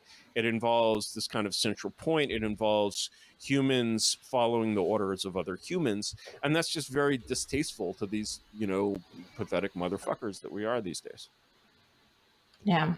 Yeah, yeah. Sounds sounds a bit like a dead end until we teach ourselves Prussian what's that called, mind frames or thinking patterns. Yeah. The Prussian mindset. Yes. I want to ask you about the fertility issues that people are encountering nowadays. It's even called the fertility crisis, fertility collapse. You know, the way to you know, that's a purely a purely personal problem. You know, the very libertarian of you. Very well. You know, the thing is that. Yeah, I mean, it's not an accusation. It's a systemic problem. It's happening in the world. It's a systemic problem, and you know, arguably, it all comes from you know, the Declaration of Independence, and you know, this phrase, the pursuit of happiness, and you know, people have this like, you know, eat, pray, love mindset, right? And even people who aren't 43-year-old wine ants, and you know, and the 43-year-old wine ant phenomenon is just the result of, you know, this condition lasting too long, you know, and the, you know, the funny thing is like, it's like, you know, there's no better way to explain this than sort of the feeling of like traveling as being a parent, right? Because you know, let's say I, you know, go to Rome, right? You know, the idea of going to Rome as, or, you know, I never, no, I was in Rome as an individual, you know, the idea, but it was like a business thing, so I didn't get to see much of Rome. But the idea of being, you know, in Rome as like a single tourist is one thing. The idea of being in Rome with your wife is a much better and much funner thing in every possible respect. And then when you have like a 2-year-old, you're like, wow, I could be in Rome with my wife, or I would be in Rome with my wife and this screaming monster, right? You know, and wouldn't it be wonderful if we could just like stroll around without the screaming monster? And then when you're like, you know, at a certain point that flips around, and now you're like, wow, you know, the only reason it's fun to go to Rome is to like show my 10-year-old Rome. Right, you know, and have her be amazed by that, and I would be like, why would we want to go to Rome without our kids? Right, that's ridiculous, right? It would be so boring. Like, what would you do? We're like, oh, painting, cool painting. Yeah, wow, yeah, you know, and so, you know, having that, you know, certainly that idea of like parenting and you know, just exposes you to a completely different sense of kind of the purpose of existence. And then, you know, once you're a parent, you basically look back at your single friends and you're just like, oh, I see your purpose in life is to have fun. Well, have fun with that, I guess. You know, they have to have a lot of good drugs these days you can take, you know, and so like that leads to, you know, this idea. I mean, the people who wrote Pursuit of Happiness didn't even really mean it this way, right? You know, they meant, you know, by happiness, they really meant human fulfillment. They didn't mean, you know, debauchery, right? Yeah, you know? much more Aristotle, less OnlyFans, yeah. less Marquis de Sade, right? And so essentially, this vision of the purpose of life and community has really been transformed into the vision of the Marquis de Sade. And I think there's a lot of, trends in that today that the Marquis would be really very happy with. And we're basically living in, Pasolini's Salo, more and more every day, right? And at least they knew. At least they knew that you would turn into like a pillar of salt, and they had that in the back of their minds. Now we need to normalize it. Don't even flinch. Oh no, yeah, the devil needs you to go even farther, right? And so, like, when I look at, sort of, it's like earlier you asked about, religion. I think it's very difficult for a person with a postmodern upbringing to become religious. I think what they should do is, their first step is to learn to actually respect it. And at least to, if you're going to have to be an atheist, don't at least be an anti-theist, right? And that alone is a huge step, right? And then to actually to sort of, to even be able to learn from religious traditions. There's a famous event where Oriana Fallaci, Fallaci, the famous Italian journalist, to interview, I think based, very based. Yeah, very, very, very based, who became very based, but, in earlier life was very radical. She goes to interview, I think it's either Benedict or John Paul. I think it's John Paul II. And she's like, well, I'm just a complete fucking atheist. I don't believe in God at all. What the fuck should I do? And he's like, child, just act as if you did. LARPing. I'm a proponent of it. Very good. Yeah. Pretty smooth, right? Like that's like Dalai Lama tier, right? And so that's a further step, and then to sort of to actually sort of get over yourself and kind of stop believing that the modern world has or even really can discover a way to live which is, thanks to our fabulous luxuries, revises the lessons of 3,000 years of classical civilization, is just ridiculous. And a lot of people go through their life living this way, and certainly a lot of women go through their lives, basically past their fertile years, and most women still have kids too late, but at least they have some at all. And yeah, I that's totally an element of this modern condition, and it's a result of the sort of, the status functions of the 20th century, where you're essentially gaining all of this status, which is suddenly no longer social, but professional status. So a woman who is actually just a matriarch has no status in this regime, whereas actually there are no matriarchs. As the word matriarch implies, actually, that was actually a thing. Like, people wouldn't have that word if it didn't exist. Lady Catherine de Bourgh, or like whatever, right? Like, you ain't fucking with her. And Livia Soprano, even, right? And these are real characters. And so people, women are relentless status chasers anyway, let's be frank, right? And so that's really, I think, done a lot of damage in a lot of different ways. Yeah. I think probably the answer you expected, but for women, it used to be that you used to chase someone else's status, and that was enough. But now, you kind of have to do double duty, which is quite the strain. Related to this, you're a married man. I am a married woman. We've made it. We've made it on the other side. Obviously, life is long, and we'll see. But what people want to know: do you have any recommendations on how people can find a mate? Because being our prophet, maybe you have something to say about this. I think that I have none, but I think I'll venture one anyway, which is that the most important thing is filtering out the inappropriate. And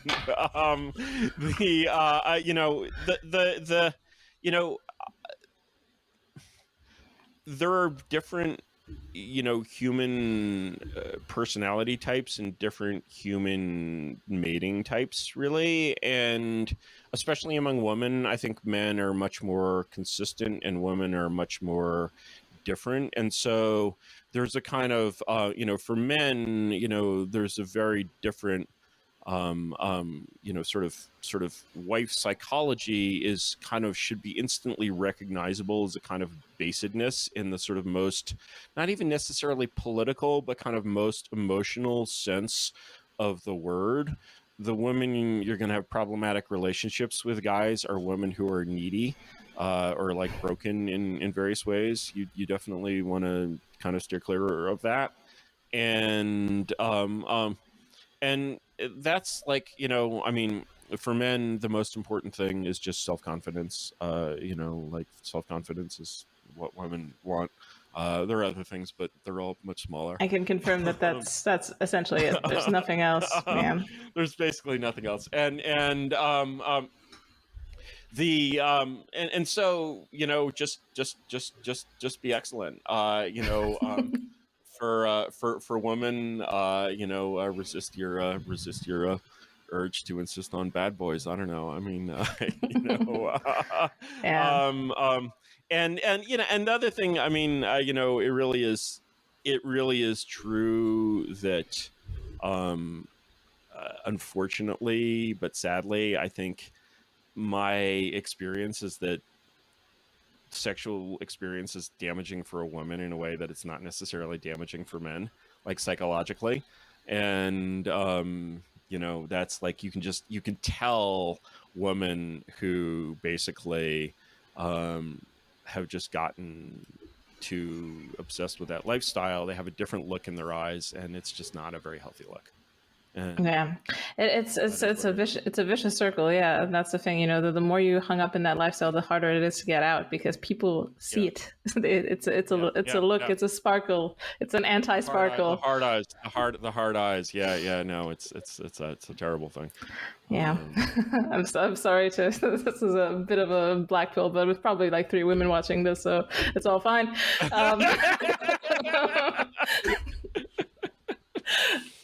In terms of yeah.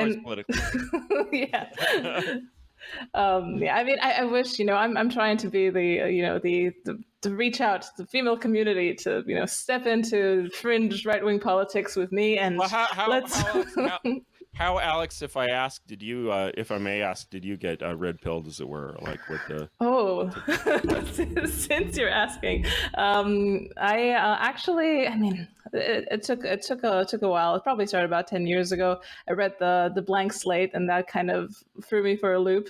I was like, whoa, because I had like a gender studies degree, so you could imagine what was floating around in my head.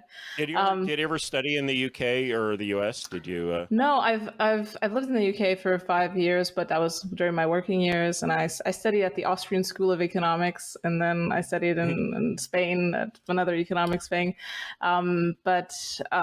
Yeah, I did diversity management and all sorts of trendy shit that was cool back then, and Right.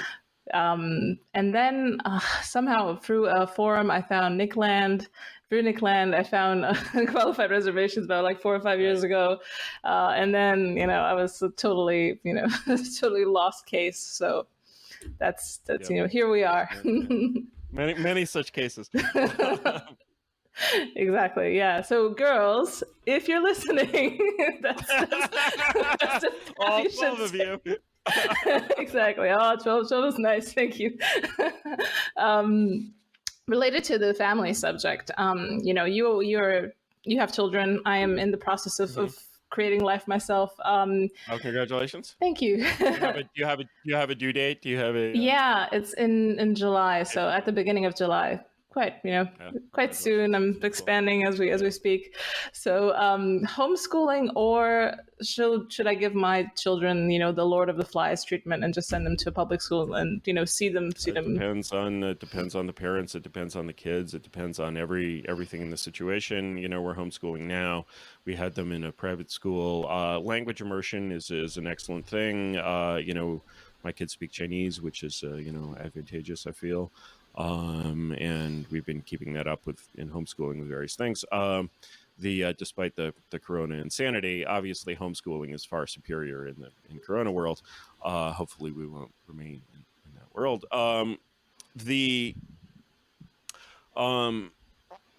The thing that in a way, my answer is sort of related to this, which is I'll answer a question that a lot of fellow parents ask me, which is basically how do you teach your kids in this world in which this insanity is pumped into their brains. And I think a lot of the reasons that parents opt for homeschooling is to basically prevent that process.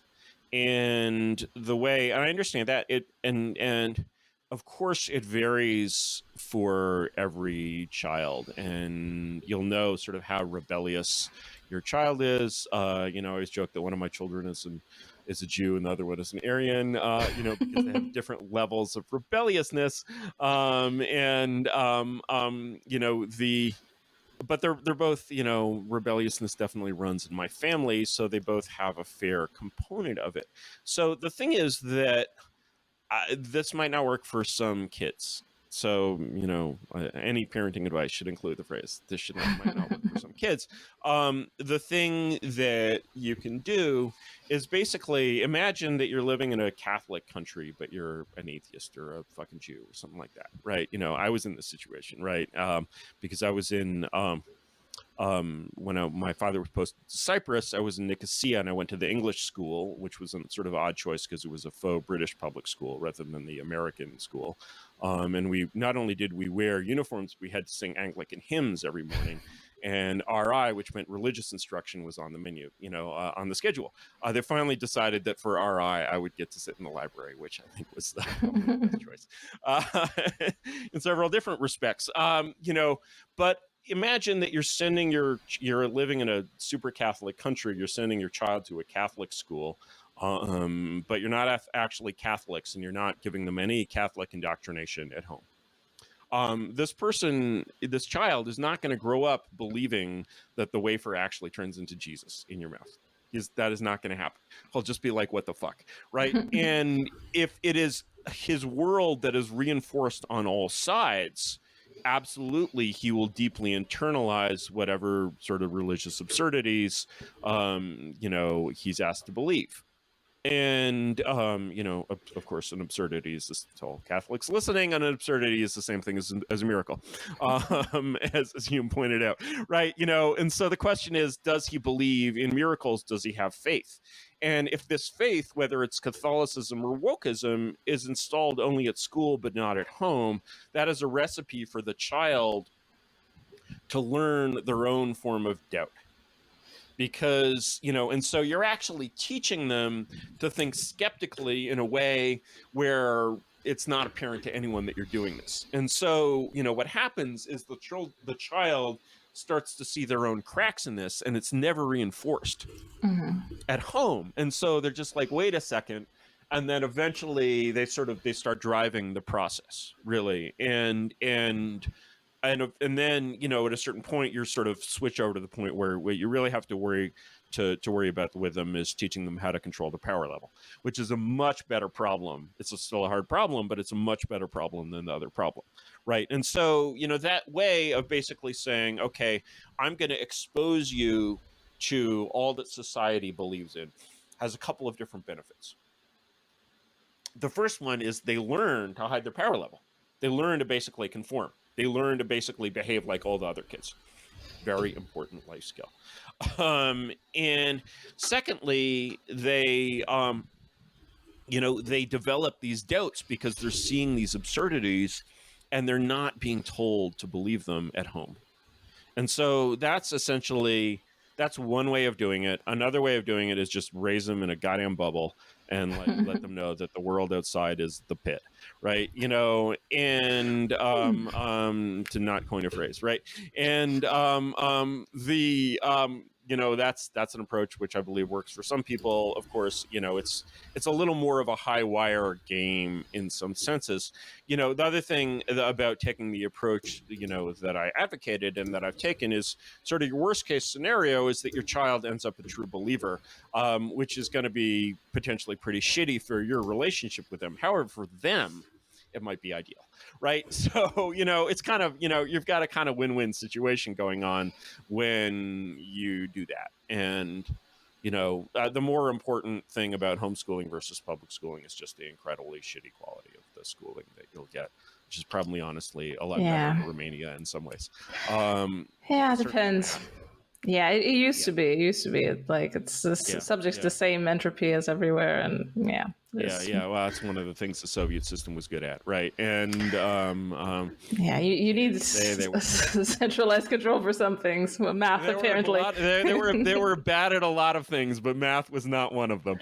That was the cool thing about our school. Even when I was there, we had these Olympics, and even though the quality of the schooling in general was kind of shitty, post-transition, post-communism style, the Olympics were really hardcore because the teachers would kind of take you apart and said, "Oh, you're high potential. Okay, you're going to the Olympics." So you essentially have parallel class, and they teach you whatever you wanted to learn. So I don't know if that's still going on. Were you on the Olympic?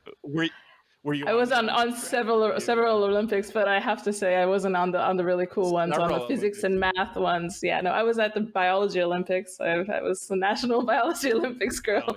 But But that's, you must have grown up with sort of all of these kind of remnants of the Soviet system around you, even though you never sort of experienced them as kind of directly. But you must. Yeah, it's like it was a haunted place. It was haunted by this idea of communism. No one really knew exactly what communism was. We just called communism old stuff, like the apartment blocks, communist. The old teachers that were wearing a weird looking ill-fitted suit, they're communist. So it was just a thing. But in a way, everything was kind of communist because you were learning from communist material. Like I went to a German school and it had it was all about the grain quota. And Stefan's mother is a heroin mother because she's she brought in the quota from the grain field and all this stuff. So it was just kind of strange. And they just hadn't cleared all that stuff out yet, which I'm sure they have now. And it's when I was in that school in Cyprus, we got this mix. It was a strange mix of old, pre-war English tradition, where you memorize, a poem by Shelley or whatever. And then you had these textbooks that were 1970s Fabian Red Brick University British textbooks, which were pure New Left. And it was sort of strange encountering this, these are very different things. What's going on here, right? But it does help. Harry Potter, there are houses, we're organized into houses, right? Do you think it was it added to your, essentially almost automatically dissident perspective to have grown up in these weird liminal spaces and seeing. Sure. I mean,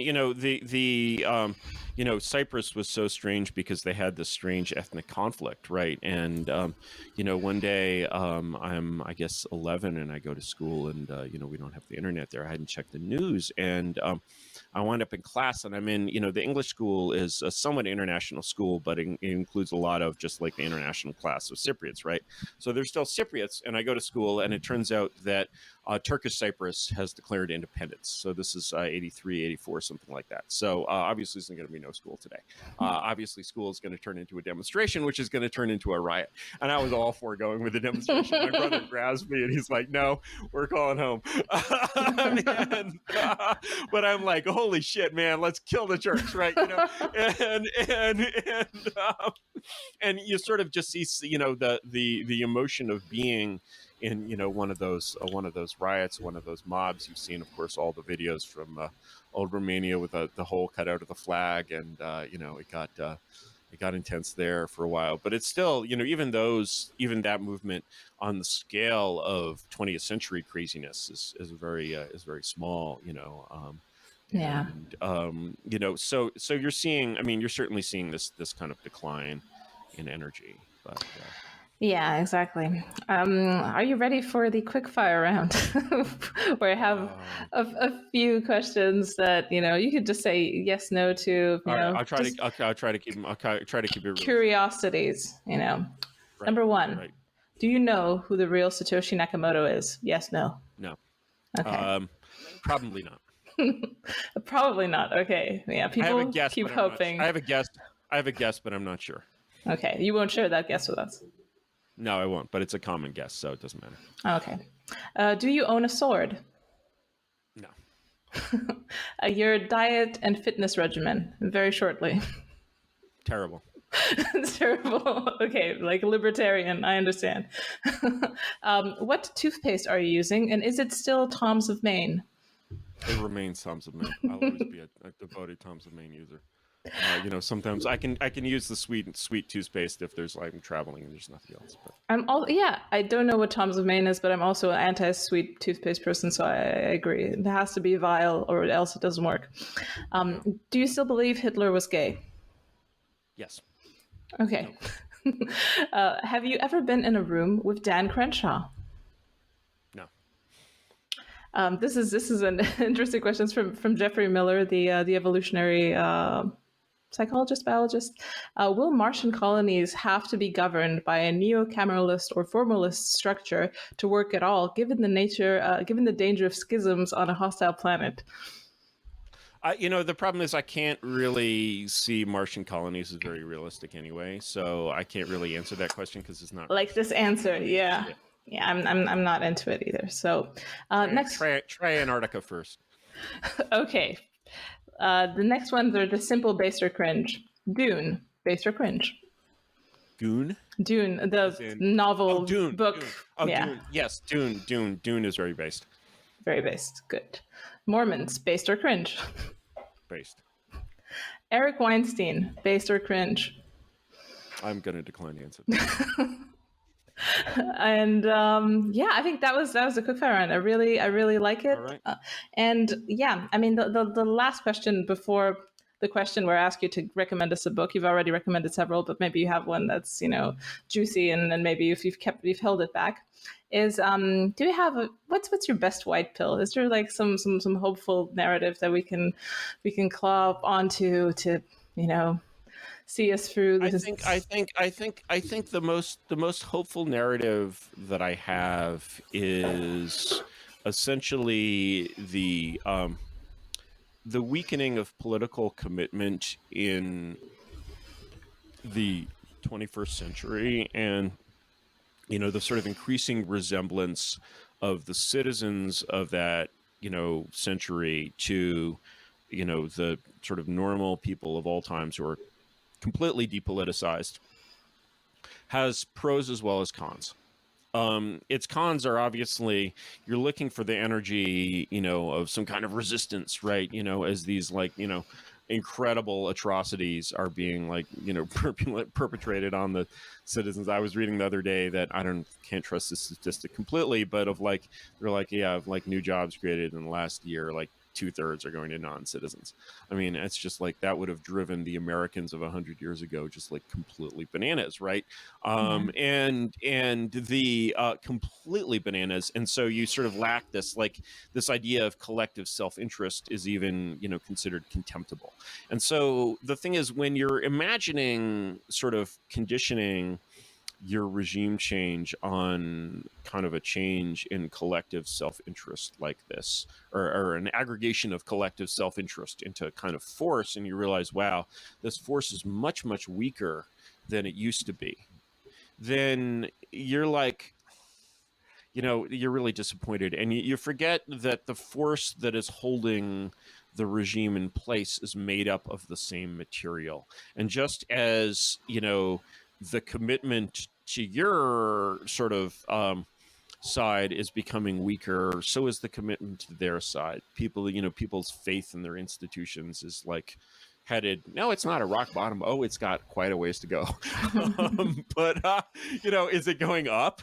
No, it's not going up. No. My God, and so the thing is that there's this famous physics analogy of the irresistible force and the immovable object, and in many ways you're looking at the negligible force against the insubstantial object, which is still an interesting conflict. It's just a conflict that is happening on a very different scale than the one you're thinking of. It's like, my favorite part of which of course was not shown in those terrible movies of the Lord of the Rings, is of course the Scouring of the Shire, in which in this marvelous political allegory in which Tolkien denies is a political allegory, he basically has a sort of own vision of political restoration as a somewhat violent thing, but very, very happy, and on just this tremendously smaller and more local scale than this great struggle against evil. They're just like, no, we're just not going to have any more of you evil fucks, right? Peter Jackson just can't film that because it would be unacceptable. And so in a way, you're looking at a regime that is very, very heavy, but is not bolted to its foundations in a way that sort of anyone expects. And so there are a lot of things that can basically knock. Humpty Dumpty is not attached to the wall. And, just as your ability to push on Humpty Dumpty is rusting away, so are the things that attaches Humpty Dumpty to the wall. And, as soon as you can get to a situation where you can okay, we are going to push Humpty Dumpty over. And you're just like, number one, is Humpty Dumpty made of rubber or is he made of clay? If you push him over, is he going to bounce back up and go standing back on the wall, give you a smile, and then order all the king's men to cut you to pieces? Or is he going to lie there in a pile of clay on the ground? And you look at this Humpty Dumpty and you're like, no one could create these institutions if they didn't exist. They wouldn't assemble them. You can't even imagine it, right? People don't have the mindset for institution building in that sense. And so one thing that people miss is they think of all sort of this leftist energy, which is all sort of drawn from the power that leftism has. And they're like, wow, how will the next regime deal with this? Which is sort of like asking, how will the Federal Republic of Germany deal with the Nazi werewolves? Well, really didn't have a werewolf problem at all, as it turns out, right? And that's because these heavily indoctrinated people, who are much more, well, I think their engagement, their political engagement with Nazism was much lower in 45 than in 33. It was probably much lower in 38 than in 33. But it was still high by modern standards, and there's just absolutely no use in this bullshit. And, furthermore, realizing that there is absolutely no use in this bullshit brings it home in just a devastating clarity what parts of it were always bullshit. And the thing is that when you see this thing in a pile of clay on the ground covered by this just ridiculous race babble, you're just one of my problems as a parent, speaking of teaching my kids to hide their power level is, I don't know if you watch any English Premier League, but my son is kind of a Chad and a soccer player. So we watch a lot of English Premier League, and he's a Chelsea fan. And what they've done in the English Premier League since this summer, besides all the weird ass COVID shit, is they say a prayer before every game, and it's a prayer against racism. And what they do is they vary the wording of it every time. They never say it the same way twice, so that it doesn't become rote. They're like, a very important message, and it's just so, when you realize that that's what they're doing, it's so weird and so creepy and so Orwellian that, of course, any 10-year-old is just going to find this hilarious, right? And if he's not indoctrinated with kind of deep reverence for the faith. And so you just have this this machine which is just disenchanting people in this like cynical way. It's like, there was this Barry Weiss story about, kids at exclusive prep schools in LA going full double triple woke squared, right? And what some of the parents were complaining about, this wasn't in the story, but this was in some commentary I saw on it. They're like, the parents are like, yeah, this school is turning into an Alex P. Keaton factory. It's making our kids into Republicans, right? And so, the thing is, that's a somewhat natural process, right? And that's a process, that's the kind of process of decay that's very, very difficult for a system like this to counter. And that's not, that's sort of the way these things fall, where basically everybody realizes that nobody believes in the socialist miracle anymore, and even the elites are just fucking sick of it. And that's when Humpty Dumpty can just fall off the damn wall. And, you want something better than a pile of clay. You want something else, something has to sit on that wall. And it's not going to be smart contracts, but that's the situation that you're in, basically. Good answer. Solid answer. Yeah, absolutely solid answer, and very, very heartening. It reminds me of this book, the Nothing to Envy, about lives in North Korea by Barbara Demick. It's just kind of stories from people who managed to escape North Korea.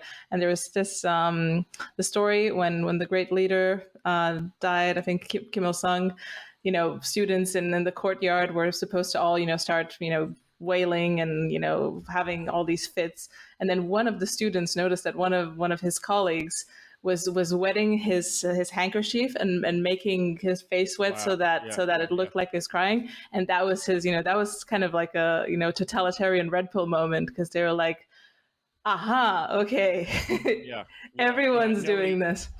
Nobody notices how many people are faking it. And the more the more that sense of weirdness grows, basically the sort of more the feeling of like how refreshing it is when it breaks. And so the more completely it can break, essentially. And you're still, in a lot of ways, when you compare our timeline to the world of Eastern Europe, in a lot of ways, you're still more in the 50s than in the 70s and 80s. There's still a lot of true believers out there. And the true believers, one of the most important things to do is kind of just to not exacerbate the true believers. Don't give them a reason. Don't give them any hope. Don't give them any struggle. Don't give them anything to latch onto. Yeah, should we expect that things just happen a bit faster just because of how information travels, and you have these red pill moments? I think we should like, and shutting those things down is really hard, and there is definitely a Zoomer gamer culture of just corrosive, utter nihilistic cynicism, which I think is really beautiful and sweet. And that generation, coming up with that kind of post-millennial nihilism, which is just like, what it's the default belief system of living in a world that you just obviously cannot take seriously. You're fucking Premier League with their prayers against racism. Yeah, Gen X on steroids. That's Gen X on steroids. And it's like I make a joke of it, with my son. I'm like, oh wow, there's another black player on your team. Now you're really fighting back against racism. And like the idea that this is anything could ever be a real thing or refer to anything real in the real world is so remote to him. It's so like, it just has this, like the thing is that when communist propaganda in like 1925 talks about the workers and the peasants, like there's this intense reality to it. And 1975, okay, yeah, they're still workers and peasants, but it's like, do they really think of themselves? And that like the energy is gone. And you're seeing that, these constructs basically don't change. They, like the propaganda never changes. You're still like white supremacy as actually something that calls itself that was like literally been dead for 60 years, right? And like how much more of like, there are no actual witches can you get, right? And so it becomes this abstraction in which faith is demanded. And of course, you can demand faith and abstractions from humans, but, it becomes increasingly flimsy, and it exists in this culture of just pervasive, corrosive irony, right? And, everyone knows how to be ironic now. It's not something restricted to the cosmopolitan elites. It's universal. Like, the spirit of basically Jewish mockery is everywhere. And that's a very corrosive spirit, Good job. And everyone knows how to do that now. And so, everyone could be Voltaire. And so it just, like, as soon as it's sort of, the moment it becomes permissible to laugh at this stuff, it will become the laughing stock of the ages. And, that's basically, it's working itself into that position. And, as Napoleon said, I'd never interfere with your enemy when he's making a mistake. And it's a mistake that it's making because it's not centralized. It's a mistake. It's this kind of autonomous drive that it has, which is the same drive that makes it kind of so tyrannical and evil, which eventually turns into a drive where it's driving itself really toward its own destruction. I mean, what central, like, party official would be like, okay, now it's time to go after Dr. Seuss. Now, we will show the population a lesson by taking on Dr. Seuss. I mean, it's this, like, obvious own goal, right? And yet it can't be prevented from kicking itself into the goal. So, that's my white pill for today. That's a very good white pill. I mean, it's going to be the status games of the true believers that really do it in, because that's where all this acceleration comes from. It's just, blue-haired, weirdos trying to score points. And luckily, and those things basically were the freshness of those things, sort of decreases over time. And so, the Trump period was a very dark period because it basically let all these, like, wine ants pretend that they were actually members of the French resistance. Like, okay, Comrade Julie, where should we plant the bomb on the train tracks, right? You whack the Gestapo guy over the head with your frying pan, and we'll cut up the body together, right? And it was very romantic. It was very, it was like, in this simple way that too many women are prone to, it really, it sold them. And it was a good sale. And, when you don't have that, like, suddenly you're all dressed up with nowhere to go. Like, it's like the emotional, like, letdown is enormous. And I can't see what else is going to really generate that on. Yeah, the Boogaloo Boys, I hear. They're very dangerous. With their Hawaiian shirts and their secret Boogaloo leader. Yeah, all five of them. They have ranks. I hear that. They have ranks like the KKK, but taken from Hawaiian legend. The Grand Wizard of the Boogaloo. Yeah. Sorry, I'm making, dear FBI, I'm making all this stuff up as I go along. Right. It's just, it's sort of grim and depressing, and the kind of grimmest, most depressing aspects of it just roll on, and it gets really hard to excite. I mean, it's like, imagine, kids these days, they're 6 or 7 or whatever, they go to an elementary school, and they're given this propaganda that was just, like, mind-blowingly exciting to their grandmother, right? And just, like, changed their grandmother's life. Like, just revealed a new world to her, right? And they're given this stuff as if it was going to be as exciting to them as it was to grandma 60 years ago. And it's just not. And moreover, they recognize it as something their grandmother is into. And they're just like, yeah, okay, grandma shit. Time for more grandma shit, right? And that creates, as long as, when there was a traditional world for those kids to push back against, that still created energy, but that source of energy is just gone, right? And that's really the danger in kind of raising kids kind of between two worlds, is that if you give them something to push back against and to basically leverage, if they're naturally smart and rebellious, as many children sadly are, the dumber ones are just easier, they'll push back against, and any sorts of leverage they'll find is something that they'll use. And if there's no source of that, there's no source of energy, then you basically don't have any there's sort of no positive advantage associated with these dumb ideas, and people just look at them and they're like, oh, that's dumb. Why would I think that? Right. And that's a much healthier state of mind. So that's my kind of jujitsu method. My post woke. A friend of mine keeps telling me to say post woke rather than anti woke, which I think is much better. That's my method.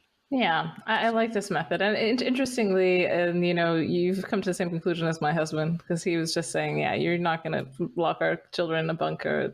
You're just going to create total rebels. They're going to be transgender at 8 if you do that. Yeah. So but if they're sent to school and they basically receive all of this shit. And basically, as a parent, the way I do it is just it's sort of difficult, especially when it becomes your profession. But I basically just pretend not to be interested in like politics at all. I'm just like I don't whenever the subject would come up, I would just be completely neutral, and I would be like, oh yeah, have it. And that's like that teaches kids, again, when you don't have that emotional energy associated with the subject, then this pablum is just much more easily recognizable as what it is, and they just vomit it up, basically. And that's I'm sure it won't work for every kid. But. Yeah, we'll just have to see what type of what this one's made of. So we'll see how he reacts to it. All right. A boy. I take it. Or yeah. It's a boy. Yeah. For firstborn son, everyone's really happy about that. That's what it should be. All right, are we done here? Yeah, we are. I just want to get your last recommendation of a subversive thinker. I mean, you've given tons. Recommendation of a subversive thinker. What century do you want a century? I want you to be like the subversive sommelier, whoever you think is good. Okay.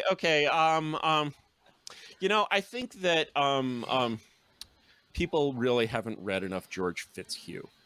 George Fitzhugh is, I always recommend Carlyle. He's a contemporary of Carlyle, but he's an American. He's a Southerner. And he's the sort of core theorist of what Louis Hartz called the reactionary Enlightenment. Louis Hartz, writing as a liberal back in the 50s, called the reactionary Enlightenment of the 19th century.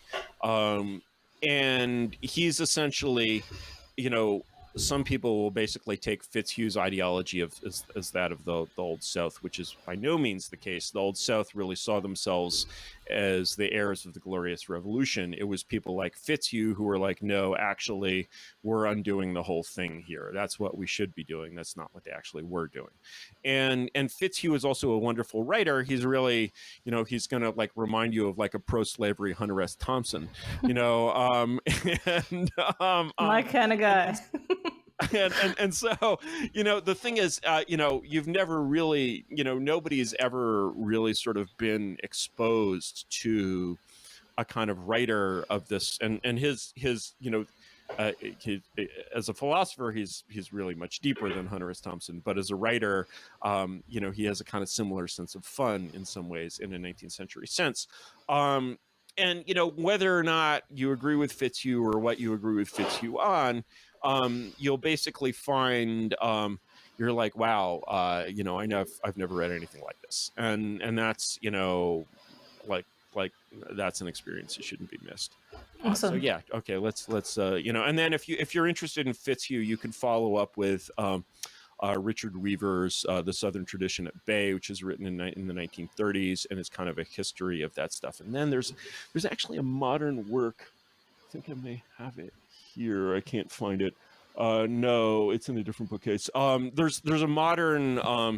I'm unfortunately forgetting the name of, but there's actually a survey of the old Southern tradition. You'll find it quickly if you Google for it, by a modern historian that's actually quite good.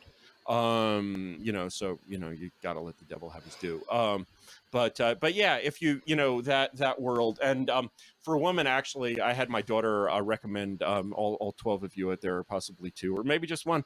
I had my daughter read actually Mary Chestnut's diary. She was a Southern lady, very literate and witty as well, who kept a diary during the war, and that's a fun perspective to be exposed to. Oh, excellent. Excellent. And yeah, before I let you go, tell us about the Substack or any other projects you're working on that you want people to know. Well, my Substack is graymirror.substack.com. And I'm a satisfied customer of Substack. We'll see how long that lasts. But you know, I've actually like, you know, I have a reasonable level of faith in that company. And you know, they're definitely, you know, it's not like Blogger, you know, where like it's sort of this accident of their business. You know, their business is essentially creating a new discourse, and I think they know that. You know, that they want that discourse to be as wide as possible, and it's really fucking with people's heads, which is great. Yeah, so basically, you know, that you know what you get if you subscribe to Gray Mirror is essentially what I'm doing is when I have sort of new material or new ideas, I generally paywall those, and when I'm kind of restating ideas I've stated in the past, it's sort of more likely to be free-walled. The end result is basically a book. You froze there for a second. It's basically a book which is kind of intended to be the you know, a little more of an operating manual for what comes next. So I think it'll be a fun book, and we'll see if anyone buys it or if anyone will let me sell it. Yeah. Right. Are we done here? We're done here. We're wrapping. I'm just gonna stop.